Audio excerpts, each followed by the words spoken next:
Wacha! Yeah, I don't have an official copy of my book yet. Yes, it came out in December. Don't drag me. Ignore that. I promise the cover is beautiful.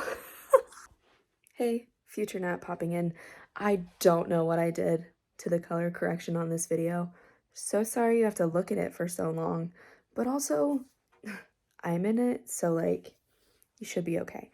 But, yeah, I have no idea what happened to make this video look this way. And I didn't have the time or energy to fix it or redo the video. So, enjoy, and just remember that Burnish rocks either way, and go buy Calypso Lemonade. Okay, bye. Hello, hello. Long time no see, you guys. Good to be back here. I wanted to pop in really quick and film a video about my book, Burnish, because I haven't talked about it since like before it released. So, here we go. Burnish is a dark fantasy, I almost said novella because I'm so used to saying that. I always was marketing it as like my dark fantasy novella that I'm writing. It ended up being more than that. You know, I'm so embarrassed. I'm gonna go order an author copy right after this. But anyways, maybe like tiny spoilers ahead. Burnish is a dark fantasy tragedy set in multiple different timelines. It's so cool, it's so near and dear to my heart. It's an exploration of trauma and healing, and Burnish, the title that I chose, if you've ever worked with leather, you know that there comes a burnishing moment. Actually, I don't know if it's just leather. I think it might be wood. There's a part of the process where you burnish it and you polish it to what it's supposed to be, to perfection, to shininess. And in Burnish, every character goes through their own burnishing, their own polishing. So that's why I chose this title for the book. And I didn't really think about what I wanted to say about this book before I sat down. So I will just read the back of the book, and then I'm going to tell you about my favorite character. And I'll probably tell you about how I wrote my favorite character. And then I'll tease a little bit about Glow, which is the next book. So here is the back cover synopsis of Burnish. Who we truly are is something hidden, kept away even from ourselves. A kind-hearted banshee enslaved by brutal masters, a powerful dragon suspected of evil, a selfish vagrant obsessed with image, a lonely seamstress covered in burns, a sacred, did I say lonely? A sacred creature robbed of her magic. Oh no, it's covered. I'm gonna do my best. In these grisly short stories, time is twisted, magic is dark, and the lives of these 5 characters weave together into a mysterious web of enchantments and trickery. Horrifically beautiful, magnificently ruthless, and enchantingly harrowing, Burnish blends the lines between horror, adventure, and tragedy and kindles a question we all have to face eventually. Who am I? Burnish is very cool, you guys. I'm very proud of it. I'll talk a little bit about my favorite character in Burnish. Her name's Oriana. Here's an inspo picture that I had for her.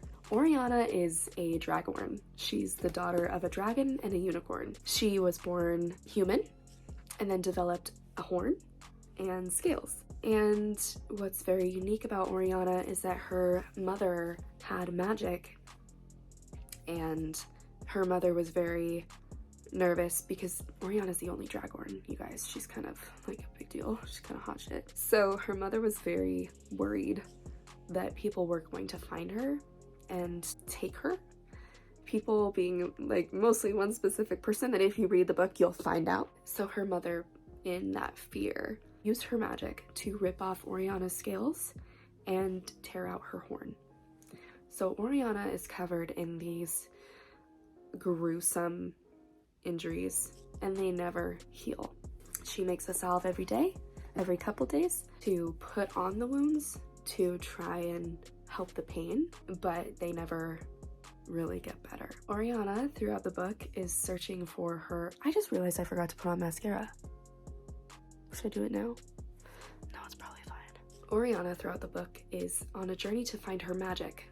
She had magic before she lost her scales and her horn, but since those were taken from her, she has not been able to use it. This fairy named Ambrose comes to her. They're called fays in the book, so I guess I'll respect my own book. This fae named Ambrose comes to her and says, hey, the queen fae is dying, and I've heard you have some sick magic. I've heard you have some dope ass magic. Will you please come heal the queen? And Oriana says, Impressive. I can try. So she goes with him. That's the start of her story. She will be returning, not in book 2, but in book 3. Oriana's my favorite character because she is such a harrowing depiction of trauma. She's very optimistic and lighthearted and fun, and she loves seeing the good in life, and she's upbeat, and she, like, nothing can get her down. But she literally is carrying these open, gaping wounds that she is just trying not to notice and trying not to look at. And sometimes when she sees them, they crumble her. Oh my god, you guys. Her arc is so gorgeous. One super cool thing about writing Oriana is that she has a very huge want. She wants to find her magic more than anything because she is in love with a siren named Chellin, and she is so in love with him, but she can only see him every few days because he lives at the top of the mountain in the lake. So her desire is to find her magic so she can turn him into a human, and she wants it so bad. Like, it's so cool because in my other book, like my sci-fi book, my character basically just doesn't want to be fucked around with, so she's just like, leave me alone.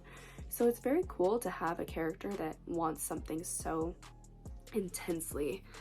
Like Rocio's want, my other character's want, is like an anti-want. She's like, I don't want anything, I just want you to be further from me. Oriana really, really, really wants her magic, and it's also very cool because her want is entirely internal.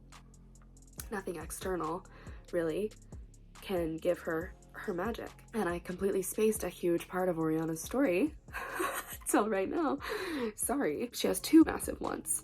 And the second one is that part of Ambrose convincing her to go with him is he says, listen, my queen has magic.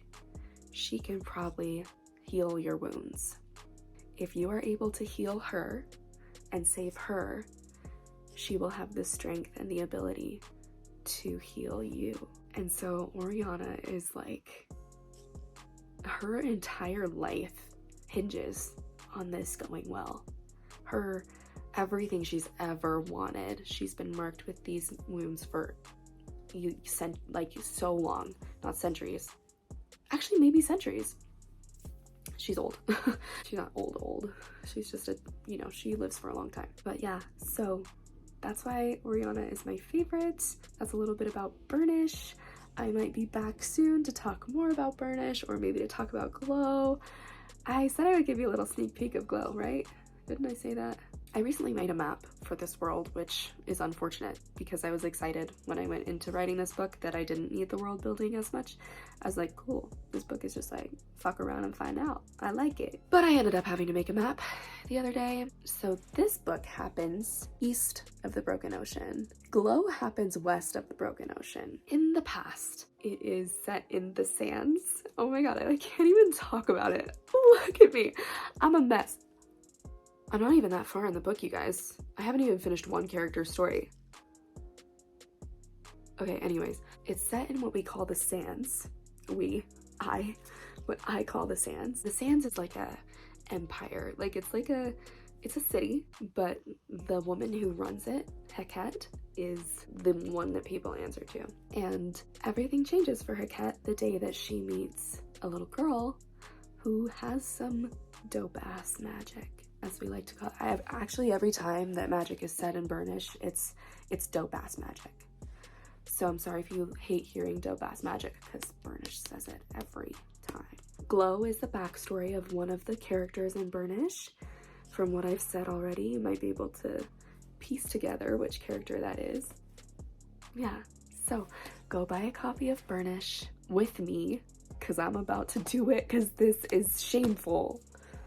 So thank y'all for being here. Happy writing. Keep going. I'm talking to myself. And I will see you guys sometime, maybe with the rest of the Megamind shit. I don't even know if y'all want it, but I filmed it and I loved talking about Megamind, so I'm probably just gonna post it anyway. But guys, editing videos is such a chore for me. it drains my life force. So, one day. I'll see y'all later. Happy trails.